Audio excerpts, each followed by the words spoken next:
Hello everyone, আসসালামু আলাইকুম। Take step YouTube চ্যানেলের পক্ষ থেকে সবাইকে স্বাগত জানাচ্ছি। এই ভিডিওতে আমরা দেখব আমাদের কম্পিউটারে যদি একাধিক ইউজার অ্যাকাউন্ট থাকে, সেই ইউজার অ্যাকাউন্টগুলোকে কিভাবে আমরা ডিজেবল করতে পারি অথবা ডিলিট করতে পারি। তাহলে চলেন দেখে নেওয়া যাক।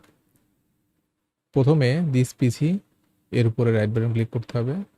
এরপরে শো মোর অপশনস, এখান থেকে ম্যানেজ।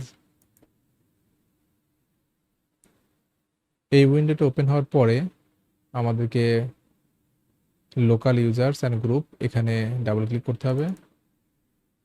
এরপরে ইউজার্সের উপরে ডাবল ক্লিক করতে হবে। এরপরে এখান থেকে দেখা যাচ্ছে আমার কম্পিউটারে কতগুলো ইউজার অ্যাকাউন্ট তৈরি করা আছে। এখানে আমার 1টা 2টা 3টা 4টা, এই 4টা অ্যাকাউন্ট হচ্ছে এনেবল অবস্থাতে আছে। আমি চাচ্ছি এখান থেকে যে কোনো একটা অ্যাকাউন্টকে ডিলিট করতে এবং একটা অ্যাকাউন্টকে ডিসেবল করতে। তাহলে আমি প্রথমে ইউজার 1 এটাকে ডিলিট করতেছি। এরপর রাইট বাটন ক্লিক করে ডিলিট। এরপর একটা নোটিফিকেশন আসতেছে, এখান থেকে আমাকে ইউজ করতে হবে। আমার ইউজার অ্যাকাউন্টটা ডিলিট হয়ে গেছে। আমি চাচ্ছি আরেকটা অ্যাকাউন্টকে ডিসেবল করে রাখতে। দেন আমি এটার উপরে রাইট বাটন ক্লিক করতে হবে। এরপরে প্রপার্টিতে যেতে হবে। এখান থেকে অ্যাকাউন্ট ইজ ডিসেবল এটাকে মার্ক করতে হবে। এরপরে অ্যাপ্লাই, দেন ওকে। আমার এই অ্যাকাউন্টটা ডিসেবল অবস্থাতে আছে।